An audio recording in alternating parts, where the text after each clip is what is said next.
Okay, this is Rondomon. I've been researching the Phoenix Lights incident that occurred in 1997. The UFOs that came in over Phoenix, Arizona. And I just wanted to show you, this is a map of Arizona. And this is a little UFO I made, but anyway, it came in from around Las Vegas and went across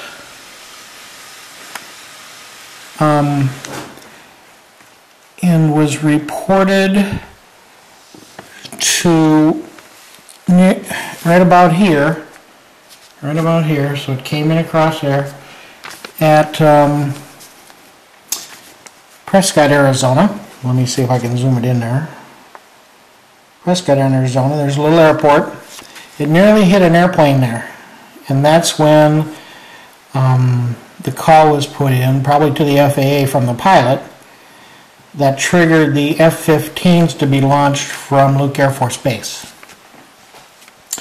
Then it was reported again to turn south and then head toward Phoenix. And it was seen coming in across Lake Pleasant, the dam, and also across Scottsdale. Thousands of people saw it. And this was the first craft that came in. And then ended up sitting over Phoenix International Airport right at the end of the runway. And it waited there for 30 seconds. Then it continued moving south toward Tucson.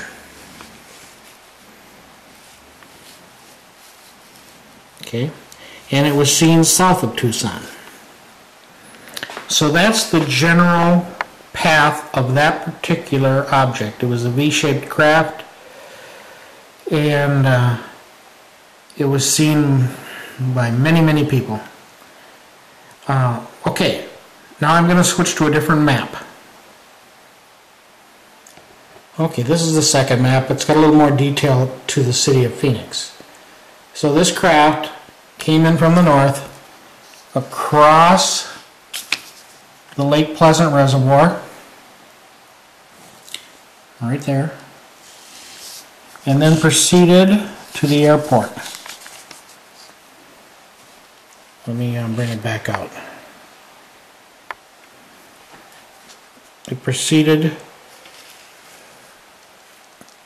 across by Scottsdale and ended up right there. And it sat there, right above the end of the runways, at about 10,000 feet, 5 to 10,000 feet, seen by air traffic controllers. And then it proceeded, it waited about 30 seconds, and then it went south, continued on its journey, off toward Tucson. Okay? That's the second map. That's a more detailed area of the city of Phoenix. Okay? Okay, now we've got the third map. And what I was researching was, well, why did this craft follow this particular pattern? Was there a pattern?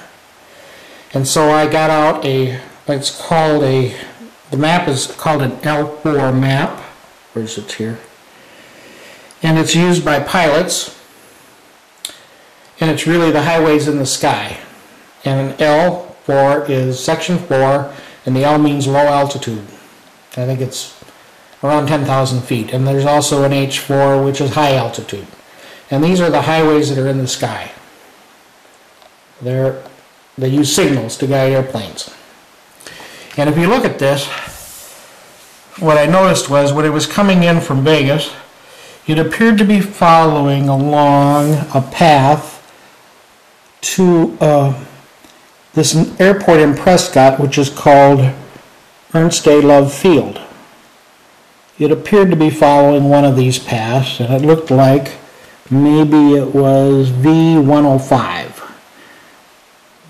That stands for, it's like a highway sign, right? Only they use radio waves.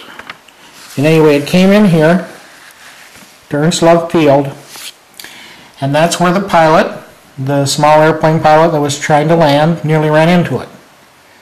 And I believe he called the FAA. We don't know, I don't know who he called, but since they dispatched F-15s from Luke, which was another issue altogether, because Luke is an F-16 base, but the airmen there at Luke said that night are there to protect the president whenever he is west of the Mississippi. So I don't know if they're there all the time or just when they plan to have him be west of the Mississippi, they move the F-15s there. But anyway, that night they were there. Okay. Then another witness writes in a report that says it was proceeding from Prescott and then made a turn south toward Phoenix. If you'll notice, there's a turning point here, right there, called Meir. These are beacons that the airplanes follow. And this highway in the sky, I can turn it this way, V105, continues down to Sky Harbor Airport. And let me see if I can show you.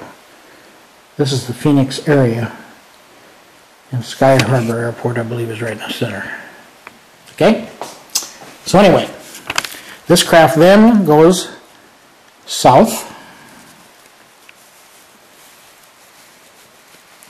and sits at the airport where there's another beacon. Okay? You can see Phoenix Sky Harbor right here. It's probably that point right there, I think. Okay? And the beacon is off on the edge of the runway. Okay? Now this UFO sits there for 30 seconds. I think it was probably waiting for a signal to land, but I don't know. You can't land it there because it's too big. So then, after waiting 30 seconds, it continues south, and more than likely it is following B105 toward Tucson. That's the Tucson area. And there's also David Motham Air Force Base there as well. And it was seen south of Tucson. So if we follow this going south of Tucson, guess what's south of Tucson? An old Army airfield, Libby AAF, near Sierra Vista. And it's in a restricted flying zone. Why? I don't know. Except there is a base there called Fort Huachuca. And I think I probably murdered that, but Fort Huachuca is also there. I'll show this little UFO sitting over the airport. And what I'm doing right now, I'm just sort of letting you know what I think happened maybe. Later on that evening, about 10:30, the Air Force supposedly dropped flares near Phoenix, or just to the southwest of Phoenix. If I think about it, maybe that was supposed to be the signal for these craft. Maybe they just came 2 hours early. And the reason I think that, they really showed up right at dusk when people could see them. And the witnesses saw, I think it was seven total craft that we've gotten reports on. And it could be that they were just off on the time zone difference between Washington, which runs 2 hours earlier than Phoenix.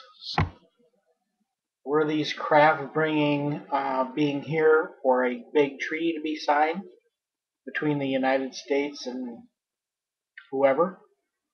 Was Bill Clinton supposed to be here that night? He was out of Washington.